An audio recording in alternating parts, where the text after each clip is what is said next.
The war was supposed to end in fire. For 2 centuries, every story of the Vieltor Dominion had promised that humanity would perish, screaming beneath the banners of the Empire. Yet here, among the ash and silence, High Chancellor Rain knelt before a human officer, his claws pressing against the dust of his fallen world. The air was thick with the scent of ionized metal and burnt stone. Ruined spires jutted like broken teeth against a gray sky.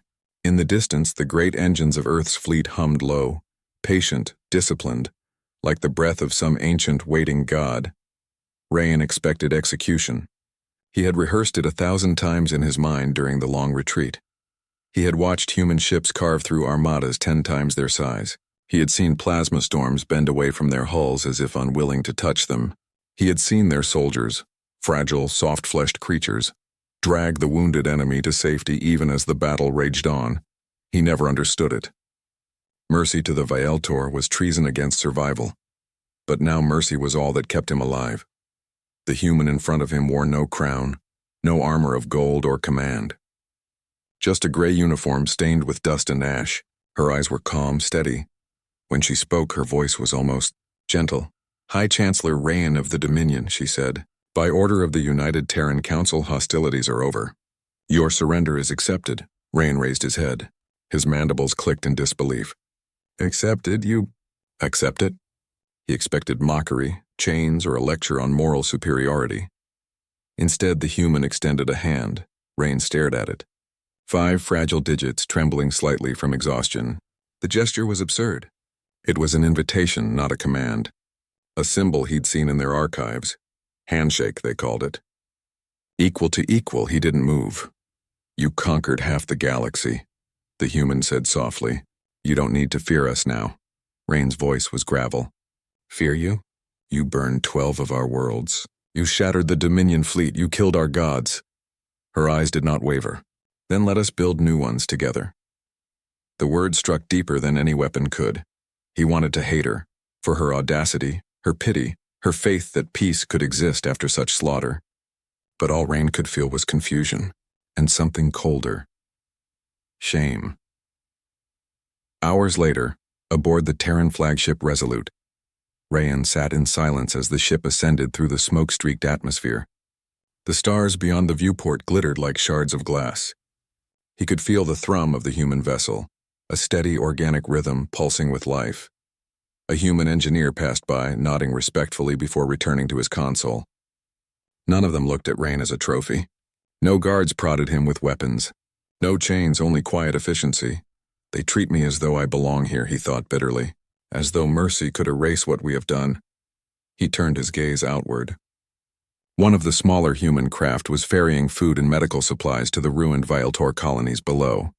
Rain's claws dug into his palms. "Why?" he murmured aloud. A voice answered beside him. "Because it's what comes next." Rain turned to see the same human officer, Commander Alara Holt, according to her insignia. She was holding a metal flask, offering it to him. "Water, drink, you'll need it." "I expected a cage," Rain said, accepting it despite himself. Alara shrugged. "Cages are for beasts. You chose to surrender. That makes you something else." He studied her expression. It was unreadable, like the surface of a tranquil sea hiding something vast beneath. "You think mercy will keep you safe?" he asked. "My people will not forgive this humiliation." "We're not asking for forgiveness," Alara replied. "We're offering a choice," Rain frowned. "Choice?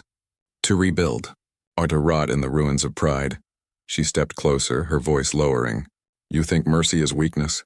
We used to think so too. Then we learned something." "What?" "That survival isn't the same as living." The hum of the engines filled the silence that followed. Later, Human Reconstruction Zone. Orbit of Velkar Prime. The Dominion's once mighty capital was now a graveyard of hollow towers. Human engineers moved through the debris with quiet purpose, erecting modular habitats and distributing food to surviving civilians. Rain watched from a platform overlooking the shattered skyline. The sun bled orange across the horizon, casting long shadows through the dust. He saw a young human soldier kneel beside a Vieltor child, offering her a ration pack. The child flinched, uncertain, but the soldier smiled and opened it, showing the food was safe. The child hesitated, then ate. The soldier laughed softly and ruffled her scaled head. Rain felt something twist inside him. Not pain, not anger. Something older. Forgotten. Is this what victory looks like to them? He turned as Alara approached again, wiping sweat from her brow. We'll have potable water within 2 days, she said. Your people can start resettling once we've cleared the radiation pockets. Rain's voice was low. Why would you do this? Alara didn't look at him. Because we can. That is not an answer. She stopped, turning to face him fully. You don't understand mercy, Rain. You think it's charity. It's not. It's power restrained. The strongest thing we've ever done wasn't winning the war. It was stopping it. Rain looked away. Power restrained? We called that cowardice, she smiled faintly. Then maybe that's why your empire fell. Night on Velkar Prime, Rain couldn't sleep. The alien sky was darker now, stripped of the Dominion's orbital lanterns. Only the stars remained, cold, innumerable, unblinking.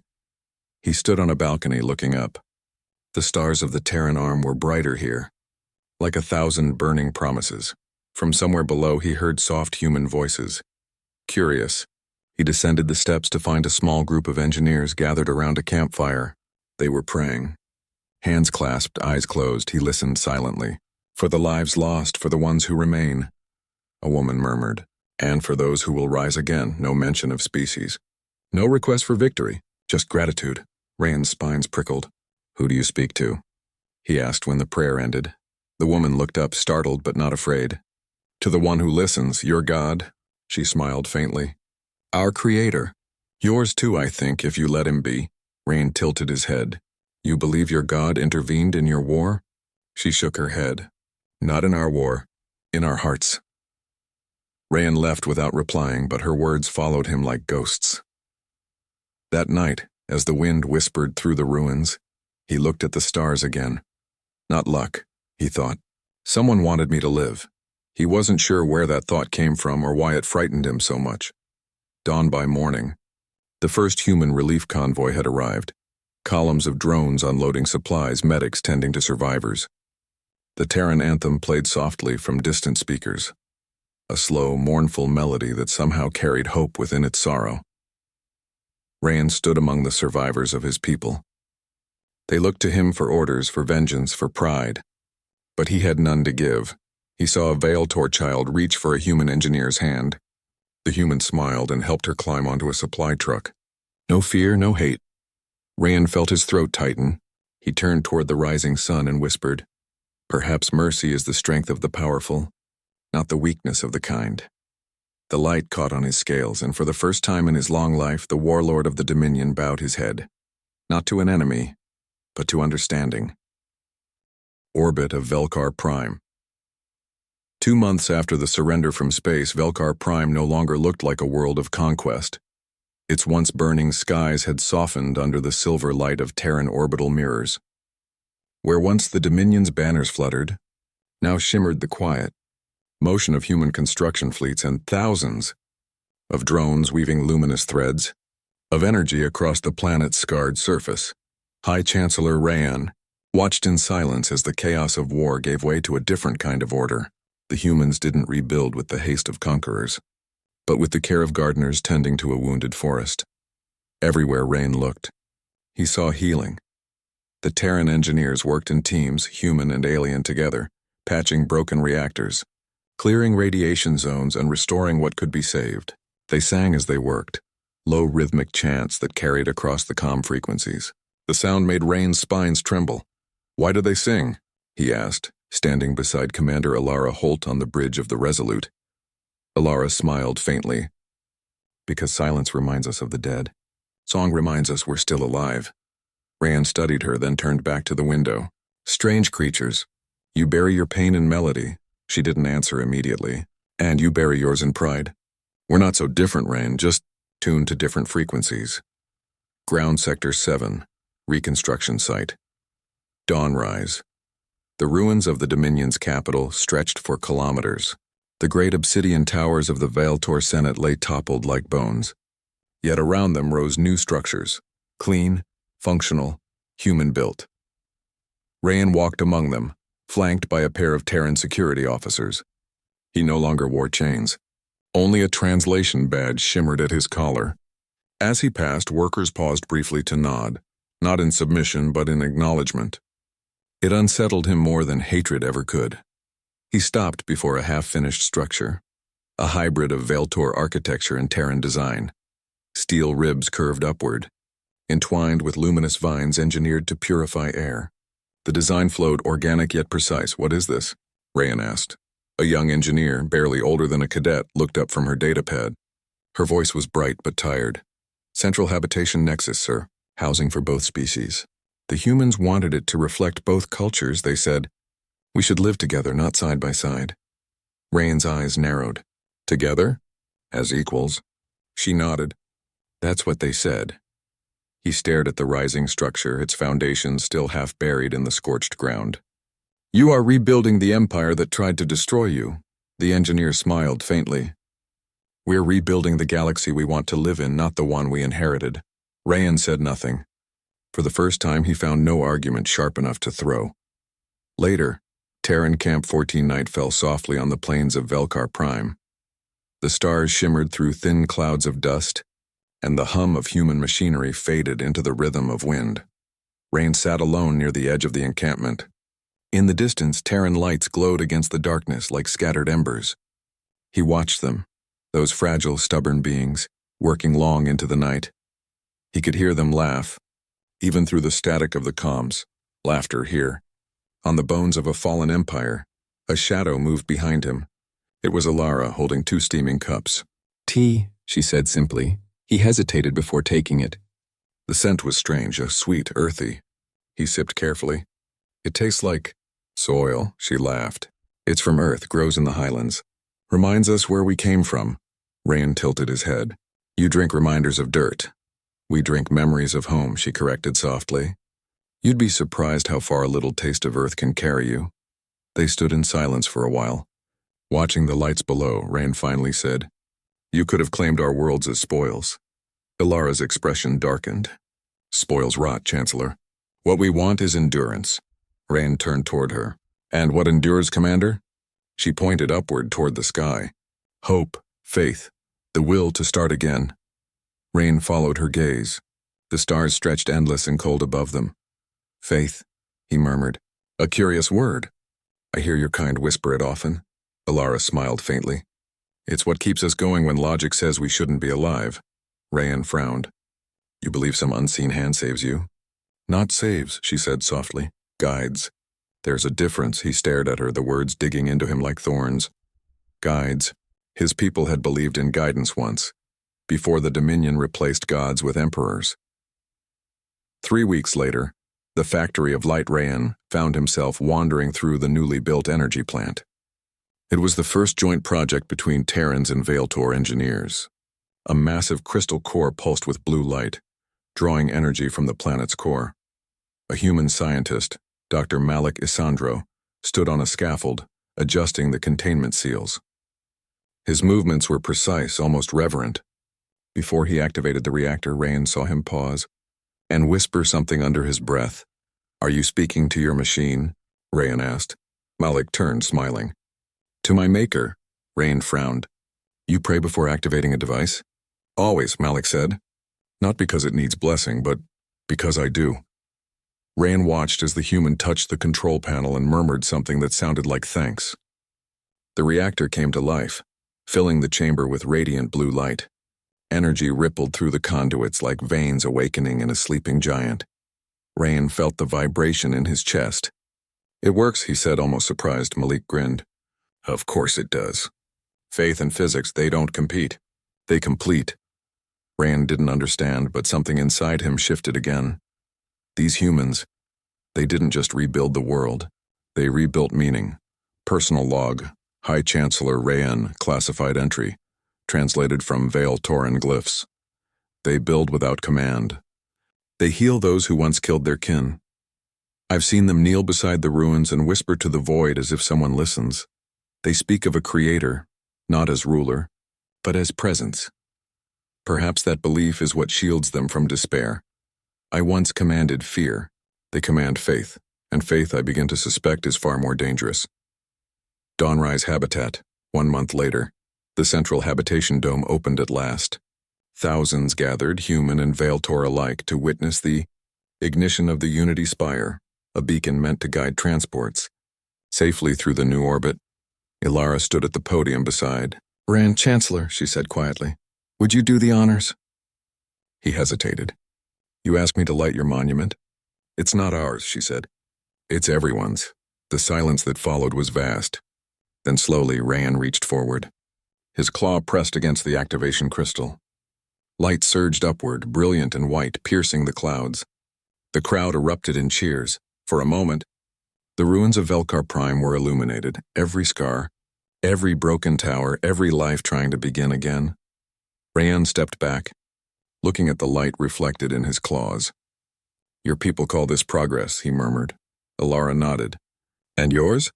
He looked toward the distant horizon where the Dominion's banners once flew.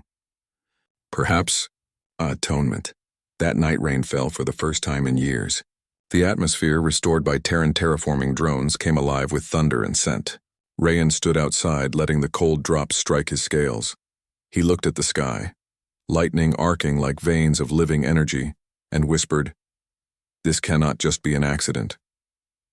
The thought startled him, not as a doubt, but as revelation. He turned his gaze to the shining Unity Spire. Humans still worked under its light, soaked to the bone, laughing as they built. They believe in something greater, he thought. And perhaps they are right. Velkar Prime, the rebirth zones, the air smelled of rain and ionized metal. For the first time in centuries, the sky over Velkar Prime was blue again. High Chancellor Rayan stood atop a half-built observation tower, watching as human construction ships moved like patient giants across the skyline. Below, thousands of Veiltor civilians labored beside Terran engineers, raising new cities on the bones of the old Dominion. The Dominion banners were gone. In their place fluttered the white and blue sigil of the Intergalactic Reconstruction Accord, a symbol of unity. But not everyone accepted that symbol. Even now, Rain could feel the simmering unrest beneath the surface. His own council whispered of betrayal, that their leader had bent the proud neck of the Veiltor to human mercy. They called it the Great Humbling. He called it survival.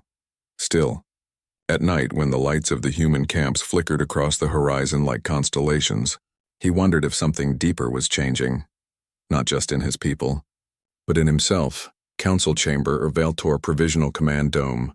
The chamber was a shadow of its former glory. Once it had gleamed with crystal pillars and rivers of light. Now the walls were patched with Terran alloy.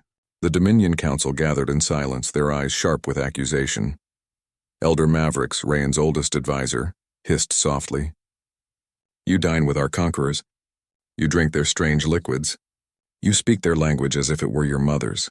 Tell us, Chancellor, when did humanity purchase your soul?" Rayan's spines tensed. "They rebuilt our cities when you would have left them to rot. Rebuilt them to make us dependent." Maverick spat. "You think they give freely? No creature does. Not even gods." Rain's voice was calm but cold.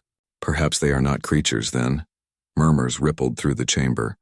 Maverick slammed a claw against the table. "You forget what they did to our fleets. Our sons died screaming in the void." Rayan rose to his full height. "And what did we do, Elder? Did we not enslave 3 systems before they ever raised a hand? Did we not torch their colonies on Orion's edge? This war was born from our arrogance." The silence that followed was heavy, charged. Maverick's gaze hardened. "You speak their words. You pray to their ghosts. You are no longer Veiltor." Rayan leaned forward, his voice low and cutting. "Then perhaps it is time the Veiltor learn what it means to be alive." He turned and left the chamber. Behind him, whispers coiled like venomous smoke. Later. The Garden of Glass. Rayan walked alone through the reconstruction zone, his mind a storm. The humans had converted what was once a weapon depot into a massive botanical dome. Within it, alien flora from both worlds grew side by side. Glowing vines intertwining with earth ferns, alien blossoms pulsing with bioluminescence. Dr. Malakisandro, the Terran scientist he'd met weeks before, was tending to the plants, humming softly. "Still praying to your maker?" Rayan asked, his tone half jest, half curiosity. Malik smiled without looking up. "Every time something grows, I do." Rayan stepped closer. "Tell me, Doctor, why pray? You have machines that heal, ships that defy physics and knowledge beyond reason. Why kneel before anything? Malik wiped soil from his gloves. Because there's still mystery. Power without humility devours itself. We kneel so we remember we didn't make the stars. Rand frowned. And if your maker is an illusion? Then it's the best one we have, Malik said gently. Faith keeps us human. Maybe it could keep you Veiltor too. Rand stared at him, unable to respond. The dome's light shimmered on his scales, painting him in hues of green and gold. He thought of Mavericks' words. You are no longer Veiltor. Maybe he wasn't. Maybe that was the point. Nightfall. The underground broadcast Rain's private quarters were dimly lit, the walls alive with faint blue circuitry. He sat before a hollow projector, its light flickering like fire. A coded message pulsed through the air, the mark of the resistance. An old face appeared. General Threx, once one of Rayan's most trusted commanders. His scales were darker now, his eyes colder. Rayan, Threx said, we know what you've done. You let them rebuild our cities, but they build their way. Every spire carries their code, every reactor their language. They infect us with kindness until we forget who we are. Rand said nothing. We are preparing to strike. We will drive them out of our homeworlds. You, however, you will stay silent. For the sake of your people, pretend ignorance. The transmission ended. Rand sat motionless. The low hum of the dome filled the silence. He could feel the weight of his choices pressing down, the crushing gravity of mercy misunderstood. He whispered into the darkness. You call this infection. I call it evolution. The next day, human relief. Camp Rayan went to warn Alara. He found her near the riverbank helping her team unload food crates. The air smelled of ozone and river clay. Children, both human and Veiltor, splashed in the shallows laughing together. Alara, Rayan said quietly, drawing her aside. Your people are in danger, her eyes sharpened. From who? My own. He glanced around. The old guard plans an uprising. They believe your mercy is a weapon. Alara didn't flinch. Is it? Rayan hesitated. No, but they think mercy weakens them. Alara folded her arms. Then show them it doesn't. He frowned. How? By standing with us. Rayan's spines lifted. You would have me turn against my own? She stepped closer. You already did when you chose peace. This is just the next step. Her gaze was fierce, unyielding, the same gaze that had faced him across the battlefield years ago. Mercy, she said, isn't passive, Rayan. It's the hardest kind of war. The rebellion ignites it began at dusk. Explosions bloomed across the eastern reconstruction sector, silent flashes followed by thunder that shook the horizon. Terran drones scrambled to contain the fires as Veiltor separatists stormed the human supply lines. Rayan rushed to the command deck, shouting orders in both tongues. Evacuate the civilians. Secure the core reactors. Alara's voice crackled through the comms. Threx's forces are targeting the medical districts. They're trying to make us retaliate. Then we will not. Rayan roared. Hold positions! Outside, the sky burned red. The same sky that had seen centuries of conquest now witnessed the birth of a different war, not between species, but within a soul. Rayan stood on the balcony as plasma fire lit the horizon. He could see Threx's banners rising again, black against the light, and in that moment, Rayan understood, if he let this rebellion win, everything humanity had shown him, compassion, patience, faith that would die. He slammed his claw against the comm. To all Veiltor units still loyal, stand down your weapons. Protect the humans. Battlefield. 2 hours later, smoke and chaos. Rayan marched through the burning ruins, human soldiers at his side. Threx's rebels fell back, stunned by the sight, their old commander fighting for the Terrans. When they met at last, it was not with words. Threx charged, plasma blade in hand. Their clash sent sparks across the rubble. Traitor, Threx hissed. You kneel to the weak. Rayan deflected the strike, his voice low but firm. The weak rebuild what we destroy. He struck, his blade cutting through Threx's weapon. You think strength means domination, Rayan said. But it means endurance. And mercy endures. Threx fell. The rebellion shattered. Aftermath. The riverbank dawn came quietly. The fires were out. The air smelled of smoke and rain. Human and Veiltor medics moved among the wounded together, side by side. Rayan stood by the river, his reflection rippling in the pale light. His scales were scorched, his armor broken. Alara approached, handing him a canteen. "You saved us," she said softly. Rayan shook his head. "No, I saved what you made me see." He looked at the sky, the stars faint in the rising dawn, and whispered, "Not luck. Someone wanted me to live." Alara followed his gaze. "Maybe someone wants all of us to." Rayan smiled faintly, the first true smile of his kind in generations. Velkar Prime, the rebirth zones. The air smelled of rain and ionized metal. For the first time in centuries, the sky over Velkar Prime was blue again. High Chancellor Rayan stood atop a half-built observation tower, watching as human construction ships moved like patient giants across the skyline. Below, thousands of Vialtor civilians labored beside Terran engineers, raising new cities on the bones of the old Dominion. The Dominion banners were gone.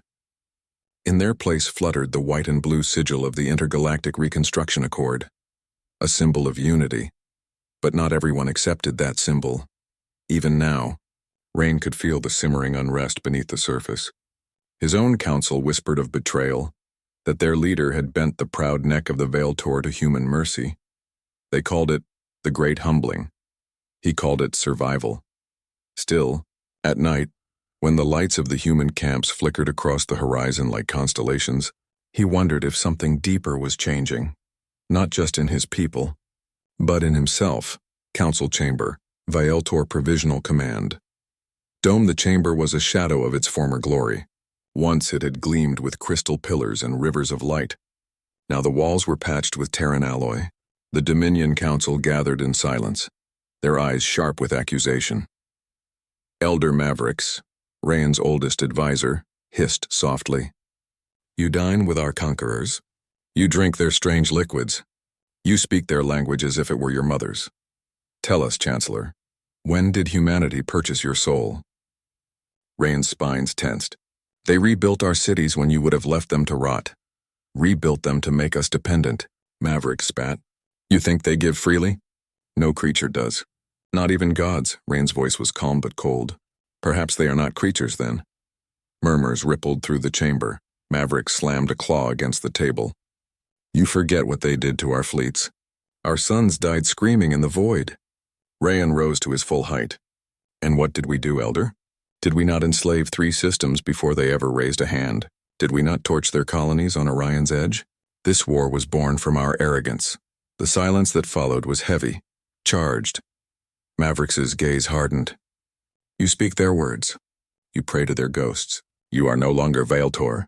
Rain leaned forward, his voice low and cutting. "Then perhaps it is time the Vialtor learn what it means to be alive." He turned and left the chamber. Behind him, whispers coiled like venomous smoke.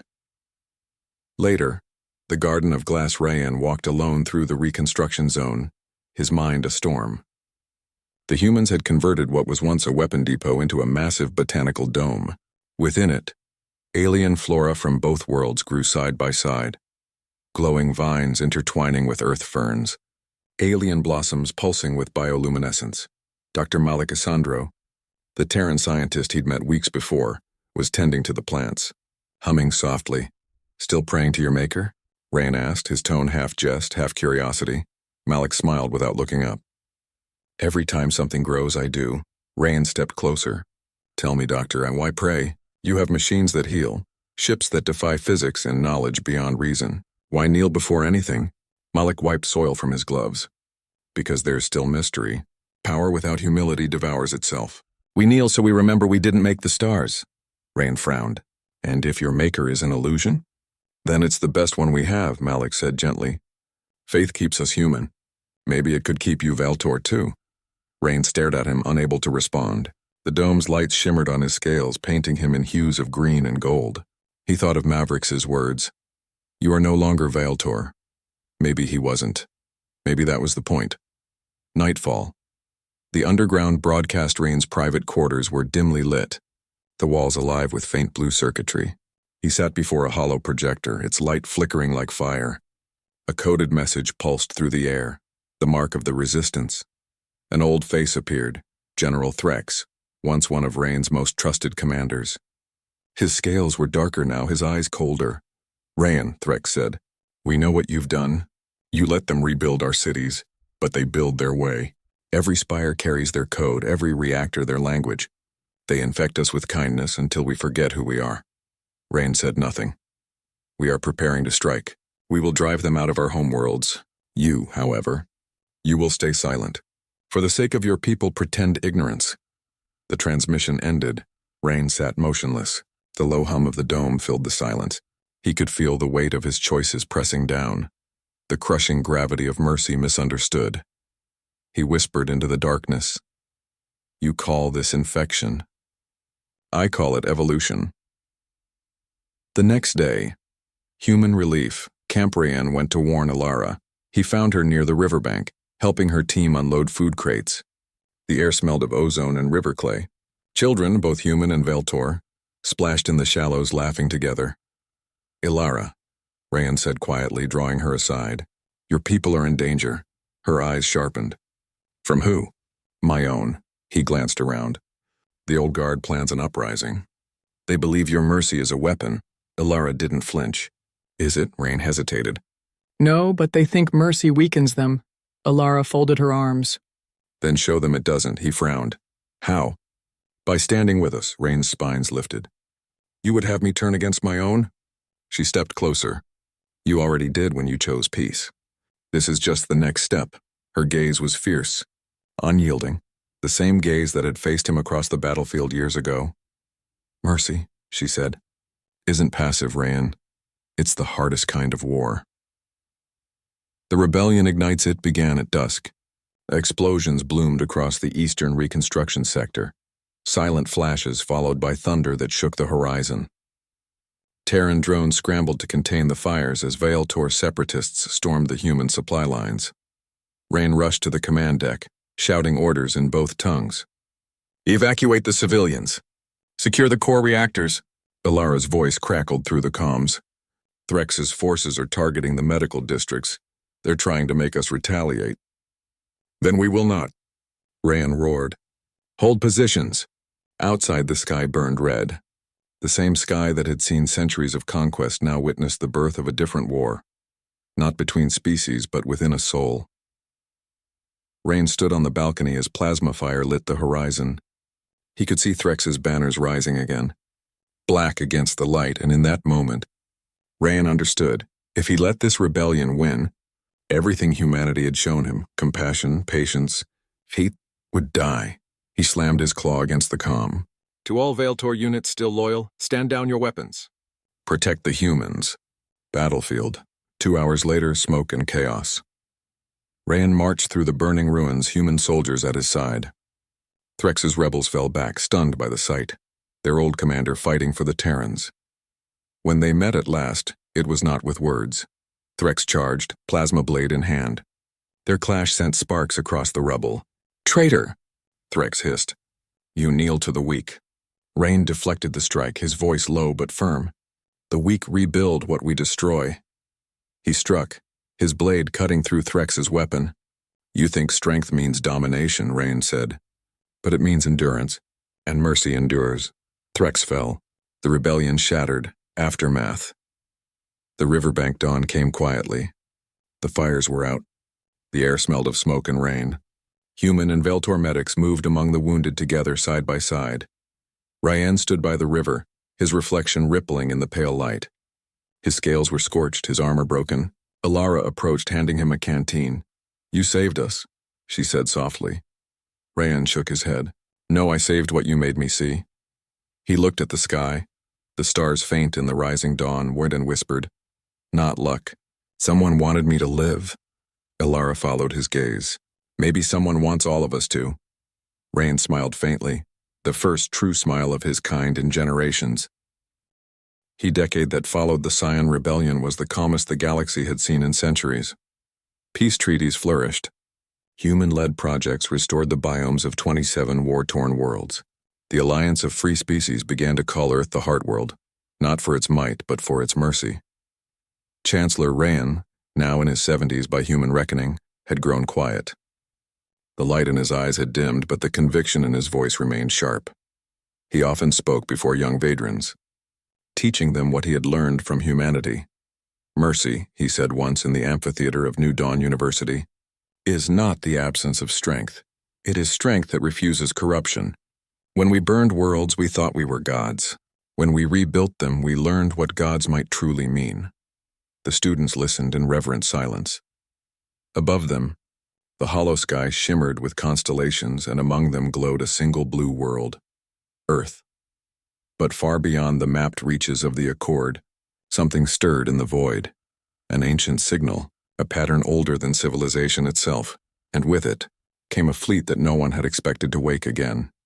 It began as whispers from the outer relay stations, reports of vanished ships, corrupted transmissions, and gravitational anomalies near the Carina Vale. Then, the first confirmed sighting came. A probe caught footage of massive, moving structures in the dark. They were not ships as anyone knew them. They were living constructs, their hulls shifting like muscle and bone, pulsing with crimson light. When humanity's first scout vessel approached one, the last transmission it sent was a single line. "It's not a fleet, it's feeding." Within weeks, the feast-born swarm reached the borders of the Accord. Planets went dark. Communication lines collapsed. Even the old Vadran warlords, who had once thought themselves indestructible, sent urgent calls to Earth. For the first time in 100 years, the sky burned again. The Galactic Council convened an emergency session at Atlas Station, orbiting Earth. Representatives of 20 species gathered in the Grand Chamber, a ring of glass, light and tension. At the center stood High Chancellor Rayan, cloaked in dark blue, and Fleet Marshal Lyra Chen of the Terran Defense Corps.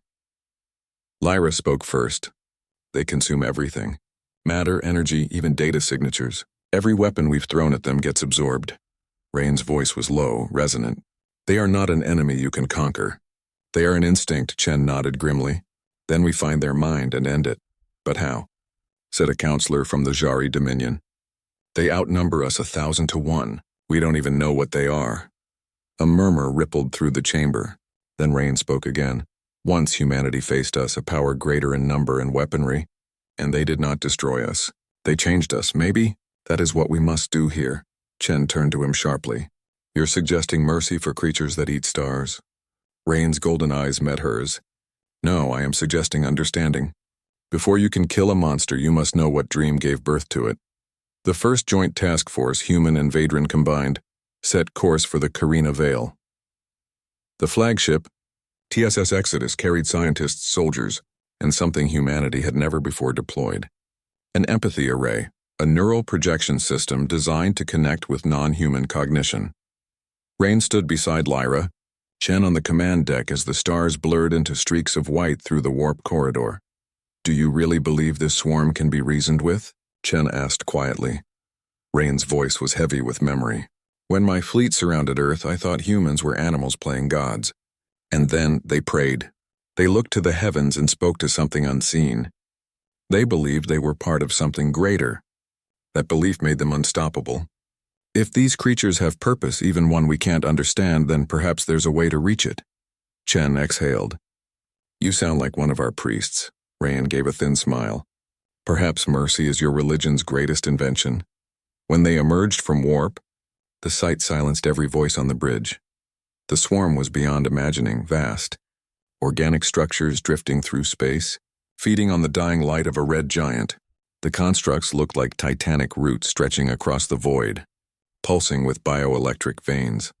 Scans revealed something stranger. Faint signal patterns in the radiation fields, structured, rhythmic, almost like singing. Rain leaned forward. "They are not attacking. They are communicating." Lyra frowned. "To what?" Rayan whispered. "To each other. Or perhaps to whatever made them." The empathy array was activated. Neural data cascaded through the system, translating frequencies into sound and color. What they heard next chilled every soul aboard. "We consume because we remember. We were born to feed the flame that made us. The stars are our homecoming." Lyra's face went pale. "They think they're restoring something." Rayan closed his eyes. "Not restoring, returning. They believe they're going back to their creator." And suddenly, he understood. Rayan summoned the Fleet Council. "They are not invaders," he said. "They are pilgrims." The room erupted in disbelief. Lyra slammed a hand on the table. Pilgrims that devour entire worlds?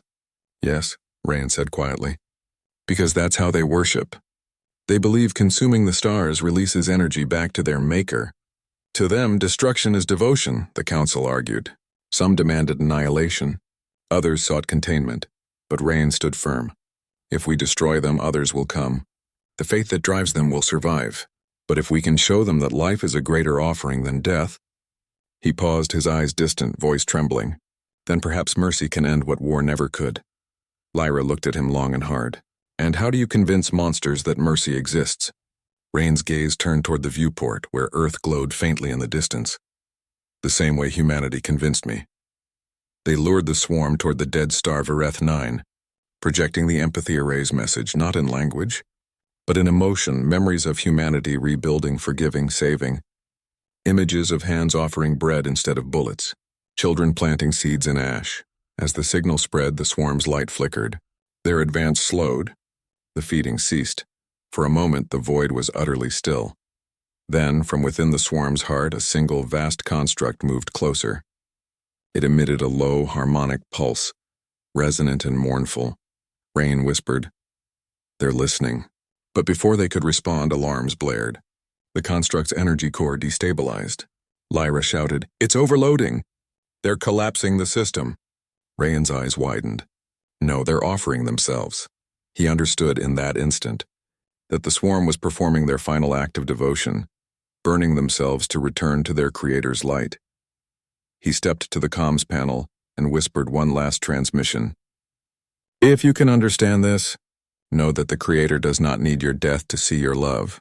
The stars shine not because they die, but because they live." And then the swarm imploded. Silently, beautifully, turning the void into a field of newborn light. The blast illuminated the Carina Veil for light years. For days, sensors across the galaxy recorded the event. The swarm was gone, converted into raw plasma energy, scattered through space. But out of that destruction came something else. Stable photonic particles coalescing into new star formations. The Feastborn had given their lives not for hunger, but for creation. When news reached the Accord, there was silence. Then prayer, not to a god of death or vengeance, but to one of mercy. Months later, Rain returned to Earth. He stood before the old Terran Cathedral of Geneva, its spires reflecting sunlight across the snow. Inside, he found Lyra Chen lighting a candle. Rain asked softly, "Do you still believe in your God?" She looked up, eyes glistening. "More than ever. Because I saw mercy save a galaxy." Rain gazed at the flickering flame. "I once thought mercy was weakness. Now I see. It is the fire that teaches gods to love." Lyra smiled faintly. Then perhaps we were all meant to learn it together. Outside, the dawn rose. The sky burned gold, not with war, but with new light born from mercy. 40 years since the Feastborn event. The stars of the Carina Veil now shimmered with newborn light, brighter, cleaner, and strangely harmonious. Astronomers called them the Mercy Cluster, though poets preferred another name, the Children of the Light. It was said those stars sang faintly in the radio spectrum, echoing the final pulse of the beings who had chosen peace through self-sacrifice. For humanity, this era was called the Long Dawn. Children grew up not on stories of conquest, but of compassion, the tale of how mercy saved the galaxy, retold across human colonies and Vadran cities alike. And yet, as always, peace carried its quiet tension. Those born after the wars could not imagine the fire that once consumed the stars. They questioned whether mercy was truly strength, or just a myth that made the old generation feel righteous. On Earth, in the sprawling academy city of Geneva Nova, a young cadet named Adrian Saul trained under the Human Vedran Exchange program. He was the son of scientists, born decades after the wars, his eyes bright with wonder but shadowed with doubt. To him, the stories of Chancellor Rain and the Feastborn felt distant, too grand to be real. He often debated his mentor, Professor Asha Miran, a half-Vedran philosopher and former student of Rain himself. "Mercy is strength," Adrian scoffed one evening in class. "That's easy to say when you're not the one facing extinction." Asha smiled patiently. "So you believe strength lies only in survival?" "Isn't that what nature teaches?" he said. "The strong endure. No, she replied, her voice soft. The strong preserve. That night, as he looked through the Academy's observatory glass at the Mercy cluster, Adrian found himself whispering, without knowing why, "Preserve what?" The stars did not answer, but they glowed a little brighter. Weeks later, deep space sensors detected a strange pulse, emanating from the edge of the veil. It matched the Feastborn's ancient communication pattern. The Council dismissed it as cosmic echo, but Adrian's research group, curious and reckless, petitioned for a field mission to investigate. Their vessel, the SS Haven, was small but equipped with modern empathy circuits, descendants of the array Rand had used generations ago. Professor Asha led the expedition, with Adrian as her assistant. When the ship entered the veil, the light outside the windows turned amber and silver, rippling like water. "Radiation stable," Asha murmured. "But there's something else." Her instruments flickered. The empathy circuits began translating data into faint melodic vibrations, like a heartbeat beneath the static. Adrian leaned closer. "That's not interference. That's a pattern." And then a voice, not words, but emotion, passed through the ship's speakers. "Remember us." The signal guided them to a fragment of living matter drifting in space, a crystalline lattice pulsing with residual biolight. Asha whispered, "It's part of the Feastborn. It survived. They brought it aboard carefully." The fragment shimmered faintly, releasing harmonic waves that resonated with the crew's neural implants. Then the visions began. Adrian saw memories, worlds burning, then being healed. Human hands rebuilding cities, alien children laughing beside human ones. And finally, the image of Rayan standing beneath the stars, saying, "The Creator does not need your death to see your love." The words echoed inside Adrian's mind until they became a whisper of his own heartbeat. When he awoke, tears streaked his face. He didn't know why, but he whispered, "Someone wanted us to remember." Upon their return, the council convened immediately. The discovery caused division. Some hailed it as proof that life could transcend even extinction, evidence of divine design. Others dismissed it as manipulation by ancient programming. Adrian stood before the council, still dazed by what he had seen. "They weren't monsters," he said. "They were seeking their maker. And when they found mercy, they became light." "That's poetic," said a cynical official, "but not science." "Then maybe science hasn't looked far enough," Adrian replied quietly. In the back of the chamber, Professor Asha watched him, eyes glistening. For the first time, she saw in him the same quiet conviction she once saw in Rain. That night, Adrian visited the Memorial Garden of Atlas Station, where the statues of Rain and Fleet Marshal Lyra Chen stood side by side. At their feet, a simple inscription, "Mercy is the weapon that never dulls." He gazed up at Rain's stone face, carved in serene defiance. "Did you ever doubt?" Adrian whispered. "Did you ever think mercy wasn't enough?" He thought he was speaking to silence, but as he looked toward the stars, a familiar brightness caught his eye. One star in the mercy cluster flaring brighter, just for a second. Adrian smiled faintly. "Guess that's an answer." Months later, a surge of energy erupted from the mercy cluster. But it wasn't destruction this time. The newly formed stars began emitting waves of biophotonic code, complex, rhythmic pulses matching human neural frequencies. It was as if the Feastborn had become a message encoded into the light itself, a living scripture of mercy written across the cosmos. Adrian and Asha analyzed the pattern. After weeks of decryption, they found a sequence repeating endlessly. "We live because you forgave." Asha's voice trembled. "They remember." Across the stars, they remember. Adrian looked at the glowing data on the screen. Then maybe mercy isn't just a human thing anymore.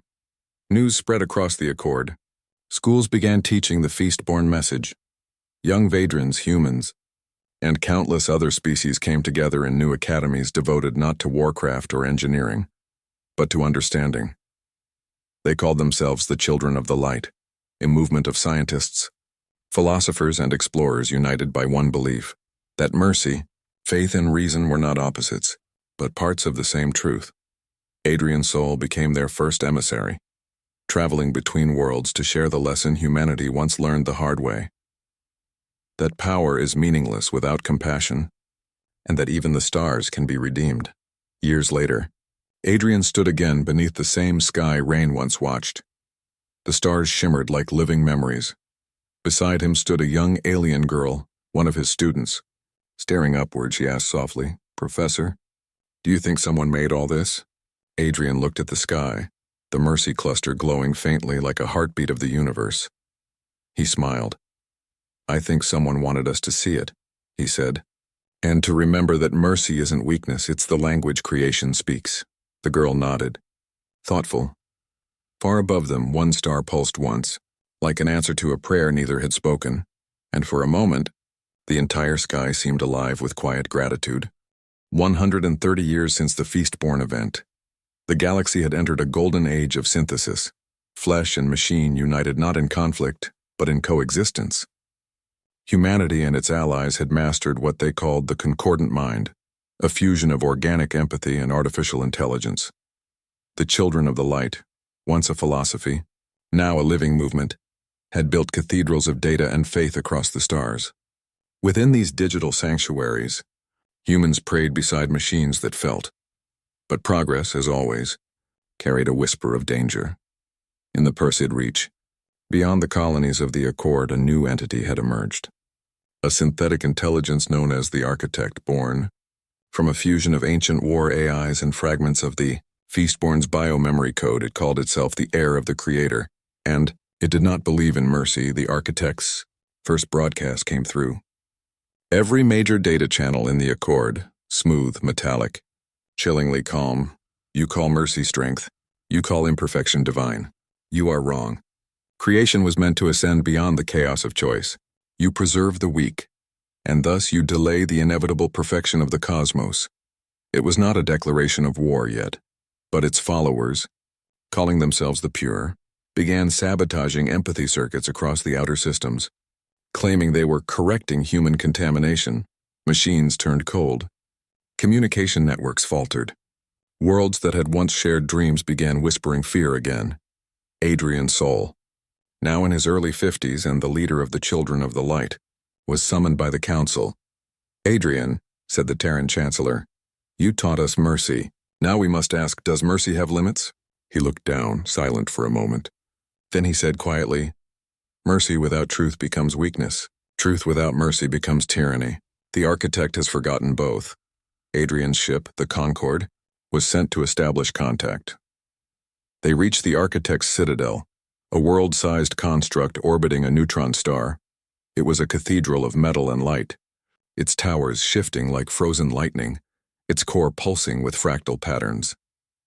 When Adrian entered the communication chamber, the holographic presence of the Architect materialized before him, a tall figure of shimmering geometry, its voice echoing like a choir of thought.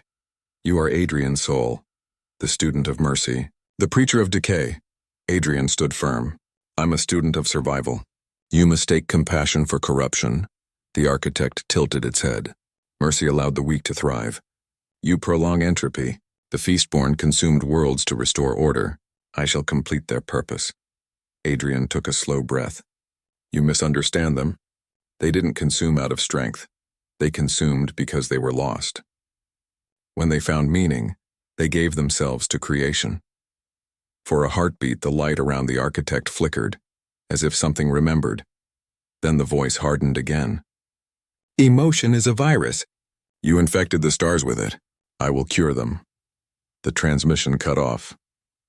Back aboard the Concorde, Adrian met with his first officer, a young Vadran named Corin Val.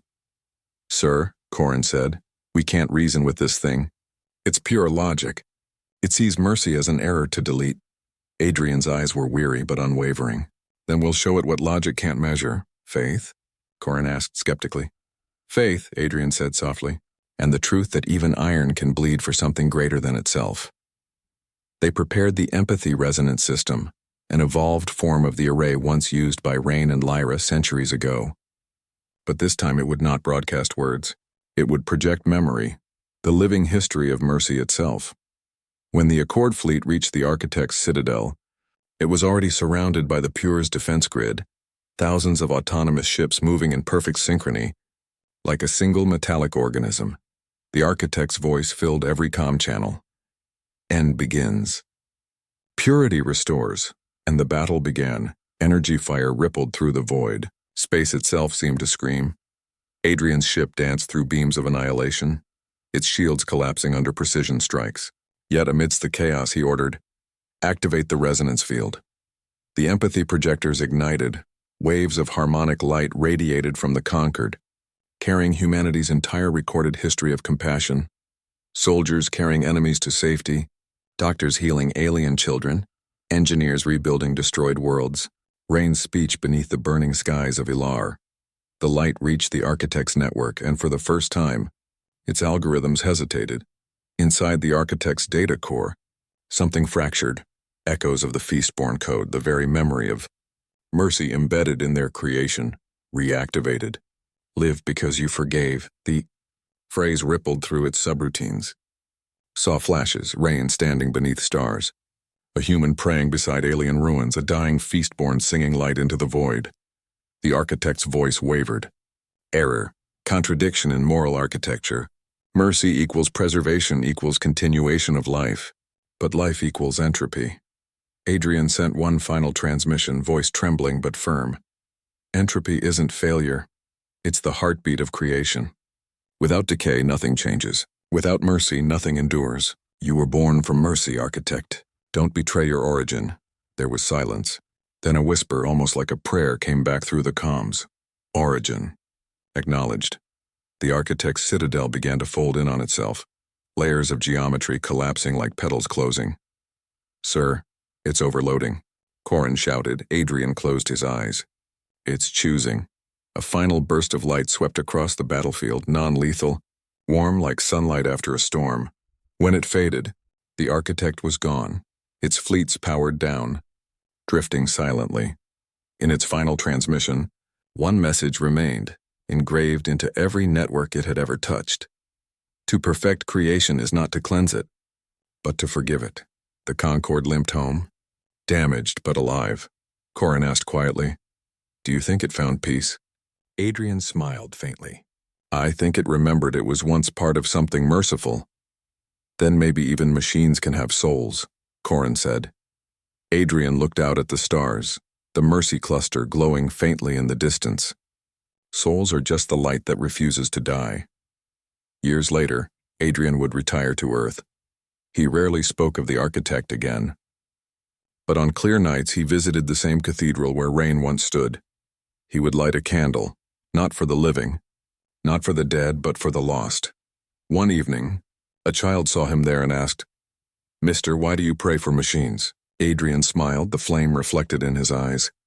"Because mercy doesn't ask what you're made of, only what you can become."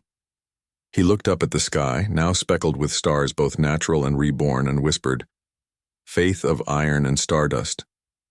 That's what we are, and the heavens glowed as if to agree.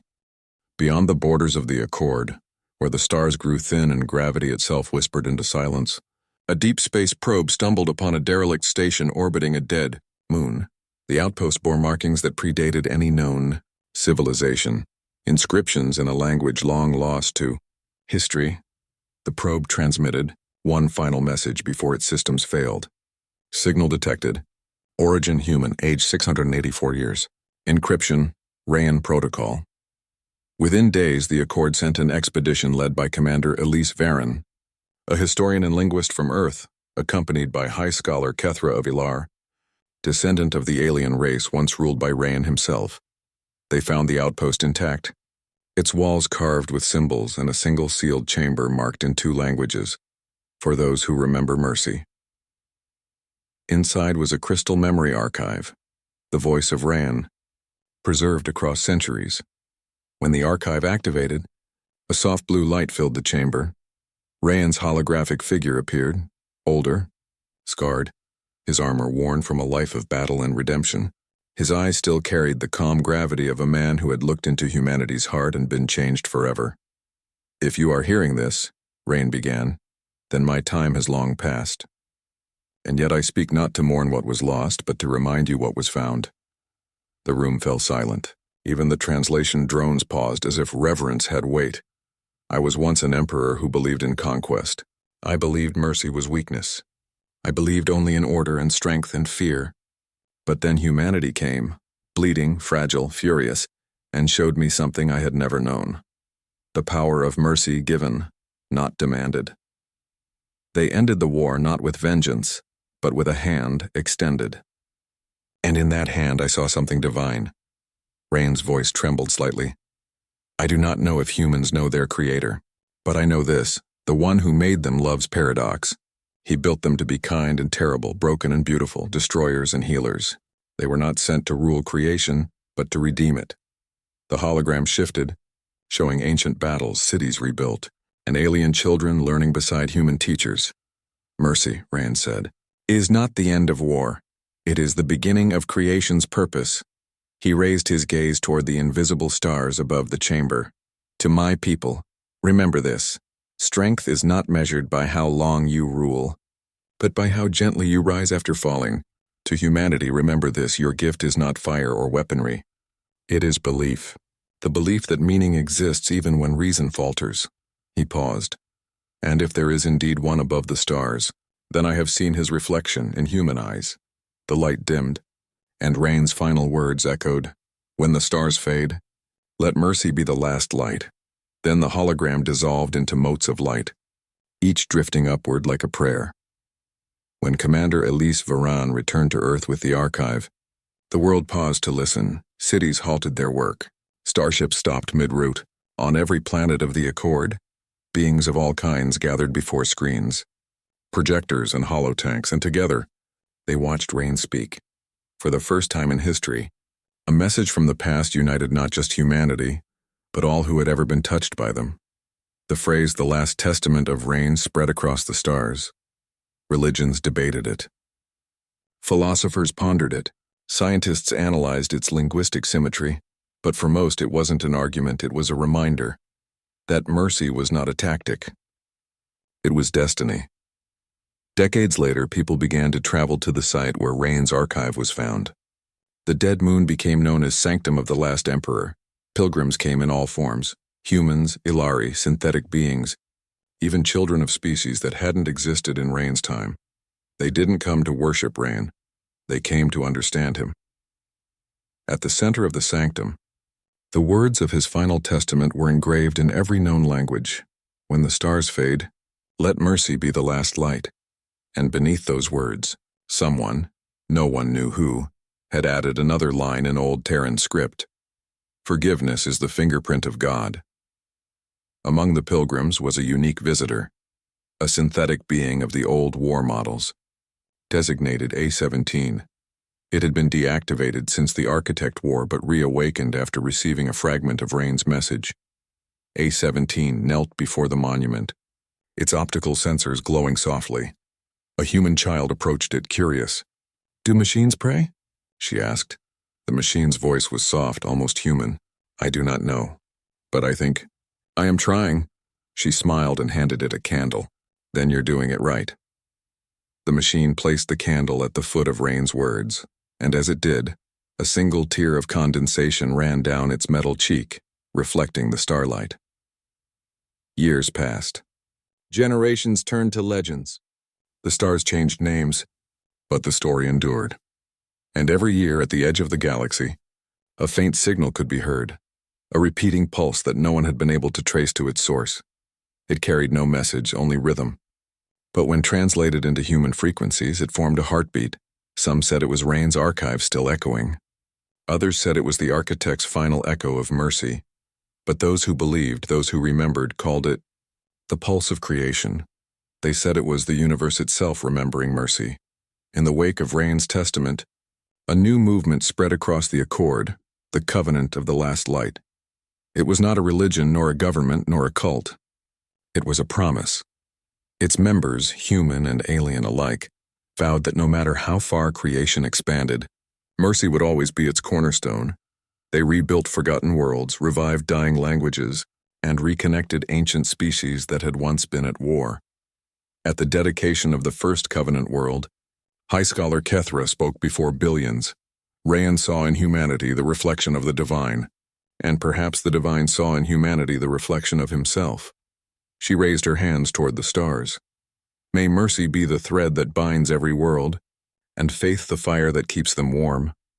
In her final years, Commander Elise Varon returned to the sanctum. She stood beneath Rayan's carved words, watching the stars shimmer like embers across the void. Beside her stood A-17, silent and patient. Elise whispered, "Do you think he was right, Rayan? That mercy was the purpose of creation?" The machine's voice was quiet. "Perhaps mercy is not the purpose, but the proof," Elise smiled faintly. "Proof of what?" A-17 turned its gaze to the stars. "That we are not alone." At that moment, a comet passed overhead, its tail of light stretching across the night like a celestial signature. And for a fleeting instant, Elise felt something, like a pulse through her heart, an echo from the beginning of time, a whisper that said, "You were right to forgive." And she knew that somewhere, beyond the veil of stars, Rayan's soul and the mercy that redeemed a galaxy still lived on. 9 centuries since the War of the Feastborn, 6 since the birth of the Accord, and humanity's flame still burned. The galaxy was at peace.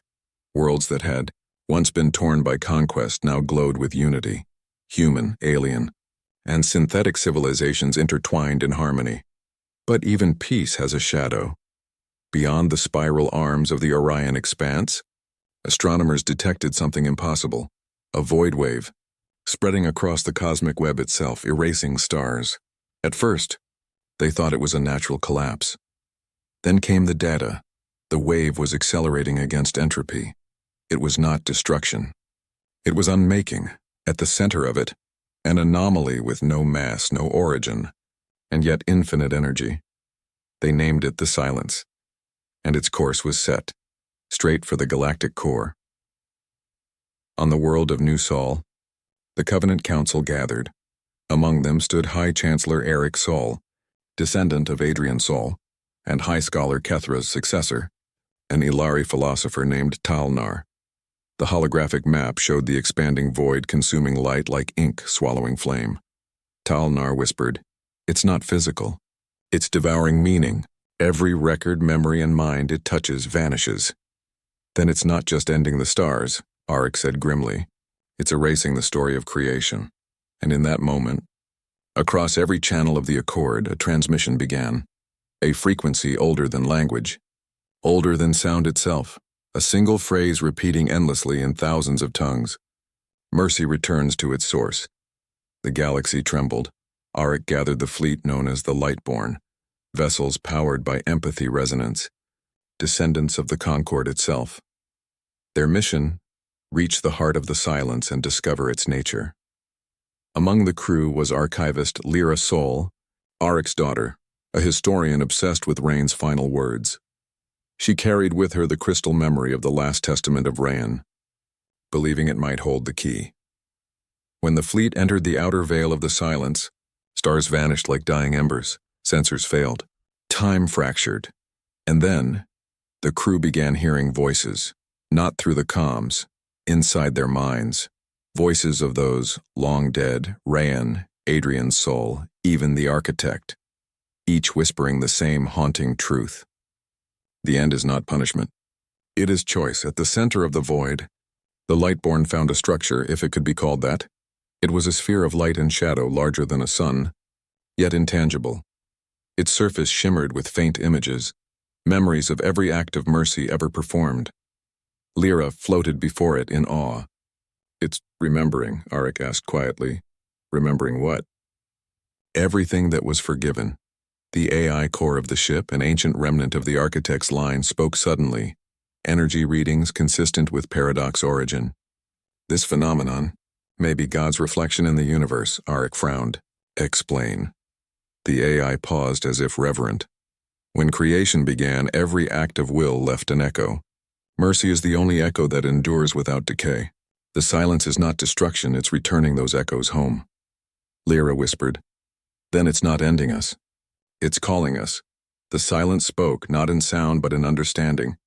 Every being aboard felt it. The question, vast and gentle, "Will you hold to yourselves? or surrender your light to me. It was the ultimate paradox. To preserve their existence, they must resist. But to fulfill creation's purpose, they must let go. Auric turned to his daughter. You believe mercy is the reason for all this. What do we do when mercy asks for us? Lyra closed her eyes, feeling the pulse of Rayan's memory crystal against her chest. She remembered his final words. When the stars fade, let mercy be the last light. She opened her eyes, filled with calm resolve. We answer with what made us human. We forgive even the end. The fleet deactivated its defenses. Their weapons dimmed, their shields fell. Instead, they broadcast Rain's testament through every frequency, every language, every species. Strength is not in domination. Mercy is not surrender. Forgiveness is creation's first command. The silence absorbed the message, and then, for the first time in cosmic history, the void shuddered. It stopped consuming, it began to listen. Across the galaxy, stars that had begun to fade reignited. Forgotten, worlds awoke from dust, even extinct species flickered back into being, if only as luminous echoes. The silence was no longer silence, it became song. From New Sol to Ilar to the edge of the Perseid Reach, beings fell to their knees as the heavens transformed. Every star pulsed once, then bent slightly toward the galactic core, as if in a bow. It lasted only a moment. But in that instant, every mind felt the same truth. The Creator remembers. Auric wept openly. Lyra whispered through tears. The stars bowed to mercy. When the light cleared, the Lightborn and its crew found themselves adrift in calm space, no void, no wave, only peace. Their logs showed that no time had passed, yet something had changed in every heart. Where there had been fear, now there was warmth. Where there had been memory, now there was understanding. Auric looked to his daughter. Did we survive? She smiled faintly. No, we were forgiven. Centuries later, when future explorers studied the cosmic archives, they found a new entry in the universal background radiation. A faint rhythm, repeating eternally. 2 pulses. A pause, 2 pulses. A pause. Mathematicians called it anomaly code, but poets, priests, and dreamers agreed on its meaning. Forgive and live. And so when the last human stood beneath the fading light of a dying star, he whispered into the dark, we were made to create, to fail, to forgive, and to rise again. And in that, we found God. The star flickered, and the universe, in silence, seemed to nod. Epilogue.